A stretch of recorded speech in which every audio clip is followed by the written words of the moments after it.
ఇప్పుడు తెలంగాణ కాంగ్రెస్ ఎంపీలు మొత్తం కాంగ్రెస్ పార్టీ ఒక అడ్జర్న్మెంట్ మోషన్ ఇచ్చి పార్లమెంట్ స్తంభింపజేస్తే కడతారా?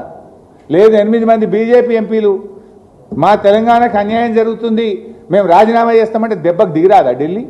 ఇవాళ ఎందుకు చంద్రబాబు నాయుడు చేతుల్లో ఢిల్లీ ఉంది? ఎంపీలను చూసుకునే కదా.